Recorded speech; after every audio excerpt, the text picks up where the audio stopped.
हमारे चैनल पर आपका स्वागत है। कुछ अनकही सच्ची बातें। Please like, share and subscribe my channel. Ayyappan एक हिंदू देवता हैं जो दक्षिण भारत, खासकर केरल राज्य में लोकप्रिय हैं। अय्यप्पा को मोहिनी, विष्णु अवतार और शिव के पुत्र और माता पार्वती के सौतेले पुत्र के रूप में माना जाता है। उन्हें धर्म, सच्चाई और धार्मिकता का प्रतीक माना जाता है और अक्सर ऐसा कहा जाता है कि ये बुराई को समाप्त करते हैं। कर्नाटक, तमिलनाडु, तेलंगाना और आंध्र प्रदेश में सभी हिंदू समुदायों के सदस्यों के समक्ष केरल राज्य में अयप्पा की पूजा बहुत लोकप्रिय हो गई है। अय्यप्पन की प्रतिमा में उन्हें एक सुंदर ब्रह्मचारी भगवान, गले में घंटी पहने हुए तथा योग करते हुए और धर्म के प्रतीक के रूप में दर्शाया गया है। उन्हें केरल में मुसलमानों द्वारा सम्मानित किया जाता है क्योंकि उन्होंने मुस्लिम डाकू वावर को पराजित किया था, जिसके बाद उसने उनकी पूजा करनी शुरू कर दी।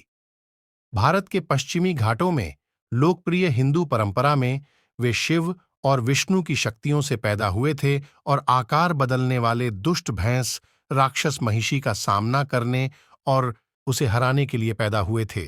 पुराणों या प्राचीन शास्त्रों में भगवान अयप्पा की उत्पत्ति की पौराणिक कथा काफी लुभावनी है। ऐसा माना जाता है कि जब मां दुर्गा ने राक्षसों के राजा महिषासुर का वध किया, तब महिषासुर की बहन महिषी अपने भाई की मृत्यु का बदला लेने के लिए निकल पड़ी। महिषी को भगवान ब्रह्मा से वरदान प्राप्त था कि उनका वध केवल भगवान विष्णु और भगवान शिव से पैदा हुई एक संतान ही कर सकेगी, या दूसरे शब्दों में यह कहा जा सकता है कि वह अक्षय थी। दुनिया को विनाश से बचाने के लिए भगवान विष्णु ने मोहिनी के रूप में अवतार लिया और भगवान शिव से शादी की और उनके मिलन से भगवान अयप्पा का जन्म हुआ। वहीं राजा राजशेखर, जो निःसंतान थे, उन्होंने अयप्पा को जंगल में पाया और उन्हें गोद ले लिया। अपना प्रशिक्षण और अध्ययन पूरा करने पर जब उन्होंने अपने गुरु को गुरु दक्षिणा या शुल्क की पेशकश की, तो उनकी दैवीय शक्तियों से अवगत गुरु ने उनसे अपने अंधे और गूंगे बेटे के लिए दृष्टि और वाणी का आशीर्वाद मांगा।